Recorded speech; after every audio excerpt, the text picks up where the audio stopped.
was your best friend, and now I'm losing all those. Terkejut saya, ramai orang depan rumah, rupanya ada yang kesurupan.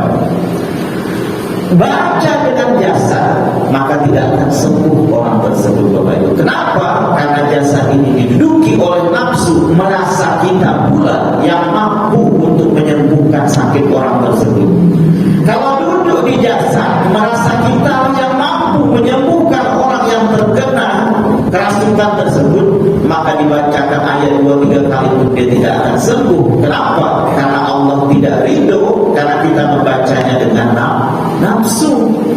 Tapi ketika dibacakan dengan ruh, bahkan belum dibaca, baru mulai baca bismillah, jin itu sudah lari karena takut. Kenapa? Karena Allah itu ridho dengan bacaan yang kita baca. Kenapa?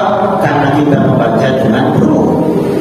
Ruh diduduki dengan rahmat Allah. Ruh itu sebenarnya adalah afalnya Allah, Bapak. Jadi kalau jasad tidak pernah bertemu dengan Tuhan, tapi ruh itulah yang pernah bertemu dengan Tuhan. Maka itu dalam Al-Quran disebutkan qalu bala syahidna, kata ruh ketika bertanya, apakah aku ini Tuhanmu, kata Allah, maka seluruh ruh itu menjawab qalu bala syahidna, kami menjadi saksi bahwa Kau adalah Tuhan kami. Maka ruh itulah yang pernah bertemu dengan Allah tersebut. Maka itulah ruh itu tidak pernah menerima sifat sombong. Ruh itu tidak pernah menerima sifat dengki. Ruh itu tidak berbeda. Tetapi jasad ini berbeda, Bapak Ibu. Coba lihat, saya dengan Bapak di sekolah berbeda. Kenapa? Jasad itu selalu meminta perbedaan. Ketika jasad itu berbeda, maka selalunya membangkitkan sifat sombong, Bapak Ibu. Oh, saya guru, saya bilang mengajar. Maka ketika saya merasa saya guru di tempat ini mengajar, maka bangkit sifat sombong. Ada sifat sombong dalam hati, terhalang kita untuk masuk ke dalam surganya Allah. Oh, saya dokter, dia tak dokter. Oh, kalau ada itu dalam hati kita, merasa lebih tinggi daripada orang lain, maka Bapak Ibu syukur sombong itu di dalam hati kita. Ketika syukur sombong itu di dalam hati kita, jangankan 50%, Bapak Ibu, 0,1 sombong itu ada dalam hati kita, maka menghalangi kita untuk masuk ke dalam surganya Allah. Ini bukan main-main, Bapak Ibu. 0,1 bukan 50%, 0,51. Kalau hadis Nabi menyebutkannya sebesar biji zarah, itu 0,1, Pak. Biji zarah itu sebesar apa, Bapak Ibu? Bapak Ibu nanti pulang ke rumah, tutup pintu kamar, matikan lampu, ambil HP seperti ini, hidupkan senternya, Pak. Hidupkan senternya. Melihat nanti ada debu yang berterbangan itu, ada debu kecil berterbangan itu, Pak. Kata para ulama, sebesar itulah besar biji zarah itu, Bapak Ibu. Saking kecilnya. Sebesar itu ada sombong dalam hati kita. Oh, kata Rasulullah, menghalangi kita untuk masuk ke dalam surganya Allah. Maka bahaya, Bapak Ibu. Maka itu, Bapak Ibu, kita hidupkan ruh ini dalam hidup kita. Sehingga apa? Sehingga ruh itu zahir pada jasad kita. Maka itu kajian kita ini, Bapak Ibu, mulai syahadat, sholat, puasa, sekarang zakat, dan insya Allah minggu depan nanti haji, itu dalam rangka pada akhirnya ingin membungkus jasad kita ini dengan ruh tersebut, Bapak Ibu. Sebab apa? Kalau jasad itu masih sifatnya itu muncul dalam hidup kita, jasad ini selalunya adalah membangkitkan nafsu, membangkitkan sifat sombong. Maka itu ketika ngaji begini, seperti ini, sebenarnya kita ingin membungkus sifat jasad itu dengan ruh kita tersebut. Sehingga ketika Bapak Ibu tahu bahwa lidah kita ini adalah harta, sebenar-benar harta dalam pandangan hakikat, maka ingat Bapak Ibu, lidah kita ini wajib kita keluarkan zakatnya. Pertama yang saya sebutkan tadi, yang pertama adalah kita mesti harus mengakui dengan kedudukan yang benar bahwa bukan lidah jasad kita ini yang sebenarnya punya kemampuan untuk berkata-kata dan merasa, tapi sebenarnya adalah lidah ruh kita tersebut. Ketika Bapak tahu bahwa ruh itu diduduki oleh rahmat Allah, jasad ini diduduki oleh nafsu, ketika yang zahir di lidah kita ini adalah lidah ruh tersebut, maka lidah ruh tersebut hanya meminta yang bersih, yang suci untuk diucapkan. Ingat ini Bapak Ibu.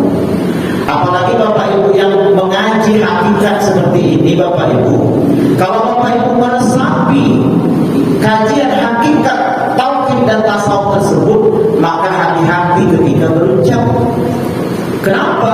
Karena Allah bisa langsung kabulkan. Saya ketika ditalkin dengan guru saya Bapak Ibu, ketika mengaji seperti ini, mengaji dengan 6 orang guru tasawuf Bapak Ibu, 6 guru tasawuf di hadapan beliau. Jadi ngaji sendiri Pak, datang ke guru tersebut, dia datang 6 orang ngaji sendiri.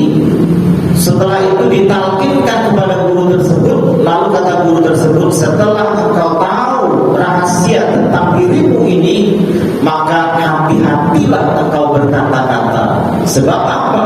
Yang engkau keluarkan itu akan mudah untuk dikabulkan Allah. Apalagi kalau kita dengan anak-anak di rumah, kalau sedang emosi, kadang-kadang kita dengan anak kita, anaknya kurang ajar betul, makal betul, anak jadi kurang ajar, anak jadi nakal. Kenapa? Yang kita ucapkan itu jangan-jangan segera dikabulkan oleh Allah. Bahkan orang-orang kampung, lidah jadi asin katanya.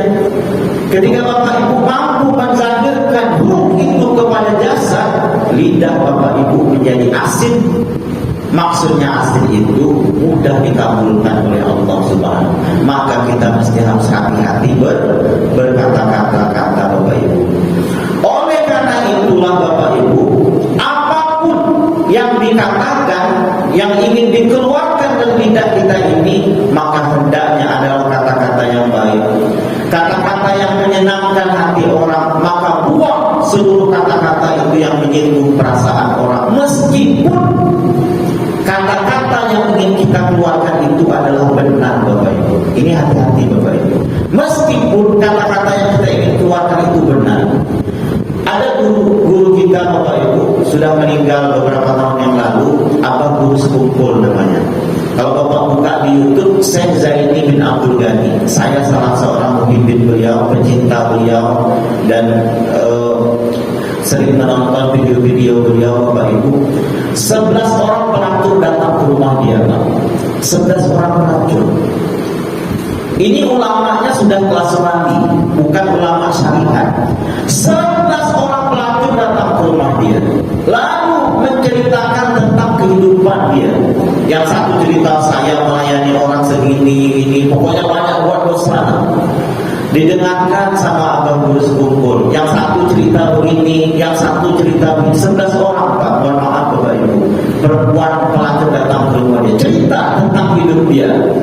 Lalu bertanya dengan Abang Guru Sekumpul, bagaimana dengan hidup kami ini wahai Tuan Guru? Apa jawaban Tuan Guru Sekumpul Bapak Ibu? Yang ibu-ibu lakukan ini mulia Bapak Ibu katanya. 11 orang ini terkejut mendengarkan jawaban Abang Guru Sekumpul ini. Cerita tentang maksiat hidupnya, tapi dijawab oleh Abang Guru Sekumpul, pekerjaan ibu-ibu ini mulia katanya. Terkejut karena yang menjawab ini bukan orang sembarangan, wali kutub. Lalu apa kata Abang Guru Sekumpul? Cuma salah tempat. Seharusnya tempatnya hanya kepada suami yang halal, kepada orang yang halal, bukan kepada orang yang haram. Lalu apa yang diambil oleh Guru Sekumpul? Masuk ke dalam kamarnya, ambil 11 amplop besar. 11 amplop itu dikasihkan satu-satu kepada perempuan pelacur tersebut. Kata dia, bertobatlah dan buka usaha. Akhirnya apa Bapak Ibu? 11-11-nya itu bertobat dan menikah pada akhirnya dan buat usaha masing-masing.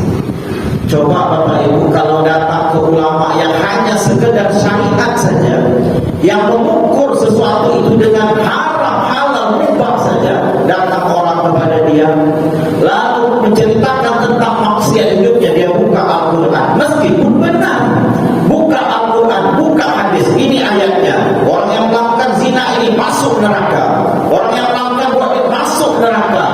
Kira-kira 11 orang tadi bertobat atau tidak, Bapak Ibu? Saya yakin orang yang 11 tadi yang datang ingin mengadukan kerusuhan hidupnya, pulang dari situ akan kembali berbuat lanjut. Tapi karena abang urus kumpul itu menzakatkan lidahnya, yaitu lidahnya ini tidak mau lagi mengucapkan kata-kata yang tidak baik, kata-kata yang menyakiti perasaan orang lain, meskipun itu benar, 11-11-nya bertobat karena tawassul tersebut, Bapak Ibu. Maka itu Bapak Ibu, ketika kita sudah tahu bahwa lidah kita ini adalah harta sebenar-benar harta, maka kita zakatkan lidah kita ini, yaitu dengan berkata-kata baik, kata-kata yang tidak menyinggung perasaan orang, meskipun orang itu tahu dia salah, Bapak Ibu.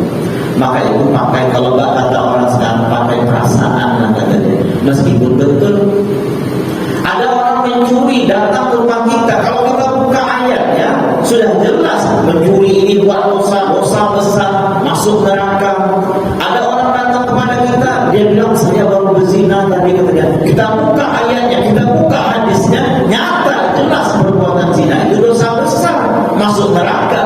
Kita tahu, tapi cara untuk menyembuhkannya bukan dengan kata-kata yang pedas, kata-kata yang menyakiti perasaan dia, tapi dengan kata-kata yang menyenangkan dia, Bapak Ibu.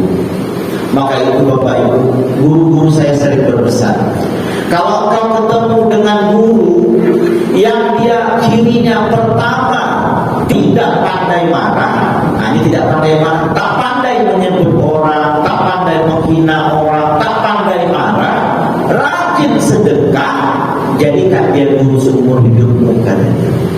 Kalau ketemu dengan orang, Pak, ada guru misalnya tidak pandai marah, mencaci orang tak pandai, rajin sedekah, jadikan dia guru seumur hidup kita. Jadikan dia guru seumur hidup kita. Kenapa? Karena guru-guru yang seperti ini yang bisa menyampaikan kita kepada Allah, Bapak Ibu. Maka itu Bapak Ibu, istiqomahlah kita untuk mengkaji seluruh ibadah kita itu zahir batin, agar apa? Agar kita itu ma'rifat kepada Allah Subhanahu wa taala. Bapak Ibu yang dimuliakan Allah Subhanahu wa taala, kemudian Bapak Ibu, pada lidah kita ini ada hak orang lain yang wajib kita tunaikan. Jadi di lidah kita ini ada hak orang lain yang wajib kita tunaikan. Apa dia? Contoh misalnya, malam hari ini Bapak Ibu dengar, tapi saya tidak menganggap saya ustaz, Pak. Jangan panggil saya ustaz. Jangan bilang saya tuan guru, takut saya, karena saya bukan ustaz, bukan tuan guru. Yang didengar ini Bapak Ibu sampaikan balik di rumah kepada anak-anak. Ceritakan kepada anak-anak, oh tadi Pak Sabri cerita tentang ini, bahwa lidah ini wajib dizakatkan, cakap yang baik, cakap yang menyenangkan orang, karena itulah cara mensucikan lidah kita. Sebenarnya ketika itu Bapak Ibu sedang menzakatkan lidah Bapak Ibu, sedang mensucikan lidah Bapak Ibu. Kenapa? Karena pada lidah kita ini ada hak orang lain yang wajib kita tunaikan, Bapak Ibu. Maka itu Bapak Ibu, dalam sebuah hadis disebutkan, man salimal muslimun min lisanihi wa yadihi, kata Rasulullah. Bagaimana ciri seorang muslim itu yang baik? Yaitu orang muslim yang lisan dan tangannya itu tidak menyakiti muslim yang lainnya. Lisannya, tangannya tidak menyakiti muslim yang lainnya. Meskipun, ingat Bapak, meskipun yang dilihat itu jelek. Maka itu saya sering sebutkan kepada Bapak Ibu, kalau Bapak Ibu sudah belajar tentang ilmu hakikat ini, maka pandanglah sesuatu itu dengan kacamata hakikat. Jangan lagi pandang dengan kacamata zahir. Sebab apa? Kalau pandang zahir, semua orang salah, Pak. Contoh gini, contoh sederhananya, Bapak Ibu kalau pandang baju saya ini, kalau pandang zahir, ini yang nampak baju.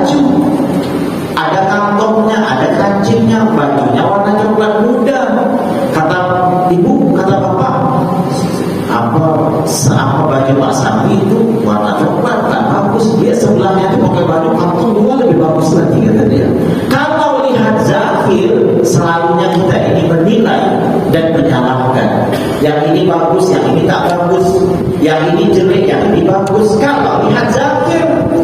Tapi orang yang duduk di makam hakikat ketika melihat baju ini tidak lagi melihat sekedar bajunya, tetapi yang terpandang itu adalah kapas. Kapas ditenun menjadi benang-benang, dirajut menjadi kain-kain, dipotong-potong menjadi baju dan celana. Ketika yang terpandang itu kapas, beda tidak baju saya dengan baju abang di sebelah kiri saya? Tak beda kalau yang dipandang itu kapas. Tapi kalau bapak itu pandang baju, beda. Oh, baju Pak Sapri bagus katanya, baju abang itu tak bagus. Akhirnya menilai sesuatu yang buruk, akhirnya berprasangka buruk. Tapi kalau sudah pandangan hakikat, ketika yang terpandang seluruhnya adalah kapas, maka tidak ada bedanya antara satu dengan yang lain. Sehingga apa? Sehingga lunturlah buruk sangka itu pada diri kita, sehingga sucilah diri kita itu, Bapak Ibu. Maka itu orang kalau sudah duduk di makam hakikat ma'rifat itu, Bapak Ibu, pasti dia tidak akan pernah mau marah. Pasti dia tidak akan mau memfitnah orang. Pasti dia tidak akan mau menyalahkan orang, meskipun secara syariat dia tahu bahwa itu salah. Ketika salah secara syariat, dia akan nasihati dengan dalam keadaan sendiri.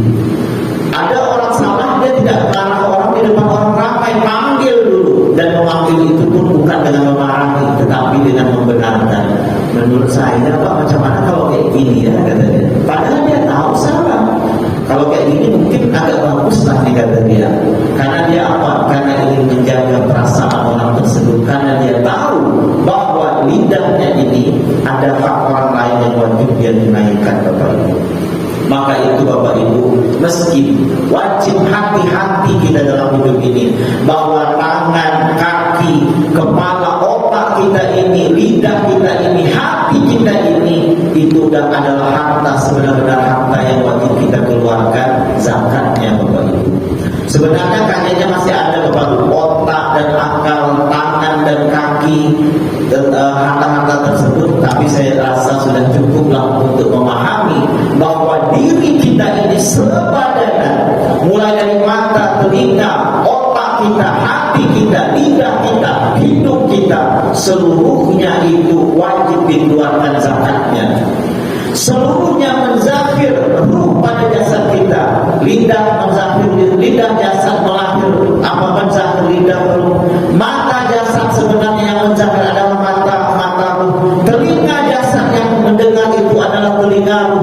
Tangan kaki yang bergerak itu sebenarnya adalah tangan kaki ruh dengan kudrat iradat Allah. Maka jangan pernah diakui bahwa itu adalah pekerjaan kita, Bapak Ibu. Maka itu Bapak Ibu, dalam kalimat tauhid, kalau boleh saya ulang kajian kita setahun yang lalu tentang syahadat tersebut. Dalam kalimat tauhid la ilaha illallah tersebut, di dalam kalimat la itu tersimpan 6 sifat Allah. Di dalam kalimat ilaha itu tersimpan 7 sifat Allah. Di dalam kata illallah itu tersimpan 7 sifat Allah. Apa dia? Sifat Allah itu 20, Pak. Lalu dibagi menjadi 4, namanya sifat nafsiyah, sifat salbiyah, sifat ma'ani, dan sifat maknawiyah. Di dalam kalimat la itu tersimpan sifat 6 sifat Allah, yaitu sifat nafsiyah dan sifat salbiyah. Maka itu kalau Bapak Ibu baca dalam tafsir jalan lain, la maujud ilallah, tiada yang wujud kecuali Allah, tiada yang wujud kecuali Allah, tiada yang tidak kecuali Allah, tiada qiyamun binafsi kecuali Allah, tiada kudrat, tiada wahdaniyah kecuali Allah. 6 sifat itu menzahir pada kalimat la tersebut. Lalu sifat ma'ani itu, sebentar Bapak Ibu, 3 menit lagi. Sifat ma'ani itu kudrat, iradat, hayat, ilmu, sama, basar, kalam, Allah letakkan pada diri kita, Bapak Ibu. 7 sifat Allah itu Allah letakkan pada diri kita. Orang yang selamat, yang mampu menzahirkan sifat Allah yang 7 itu pada jasadnya, ini orang selamat, Pak. Kudrat, iradat, hayat, ilmu, sama, basan halal. 7 sifat Allah yang disebut sifat ma'ani ini, orang yang mampu menzahirkan pada jasadnya ini orang yang selamat, Pak. Kenapa? Karena dia tidak lagi merasa dia yang melihat itu adalah ruhnya, yaitu Allah juga, dengan kudrat Allah juga di dalamnya. Dia tidak merasa lagi yang mendengar itu adalah telinganya, tapi yang mendengar itu adalah telinga ruhnya, dan itu juga dengan sifat sama basarnya Allah. Maka itu ketika kita mampu menzahirkan 7 sifat ma'ani pada diri kita, maka orang ini sebenarnya sudah menzahirkan ruhnya itu pada jasadnya. Ketika jasad itu dibungkus oleh ruh, ketika ruh itu menzahir pada jasad, orang seperti inilah sebenarnya orang yang disebut sebagai khalifah bil ardi tersebut, Bapak Ibu. Orang seperti inilah yang disebut insan kamil tersebut, yaitu orang yang sempurna tersebut, Bapak Ibu. Tapi ini memang ceritanya agak panjang, Bapak Ibu. Maka nanti insya Allah sampai haji saya ingin balik lagi ke syahadat. Setelah syahadat terserah Bapak Ibu. Kalau habis nanti haji saya ingin balik syahadat 1 kali. Setelah itu terserah mau pengajian kita ini selesai tidak apa-apa, yang penting syahadat itu selesai. Jadi ya saya Bapak Ibu memang mensedekahkan diri saya untuk mengaji, Bapak Ibu. Saya tulis kitab sekarang 66 kitab yang saya tulis, Pak. Untuk pengajian ini 6 kitab, seluruhnya saya sedekahkan kepada masyarakat. Saya sedekah, maka setiap kali pengajian ini ada kitabnya. Maka itu kitab ini Bapak Ibu fotokopilah dan Bapak Ibu baca. Kenapa? Karena tidak sempat seluruh isinya ini disampaikan ketika pengajian. Karena apa? Karena saya juga menjaga agar jangan sampai Bapak Ibu salah paham. Bapak Ibu, mungkin inilah yang dapat saya sampaikan pada kesempatan hari ini. Terima kasih banyak dan mohon maaf karena waktu Isya sudah sampai. Assalamualaikum warahmatullahi wabarakatuh.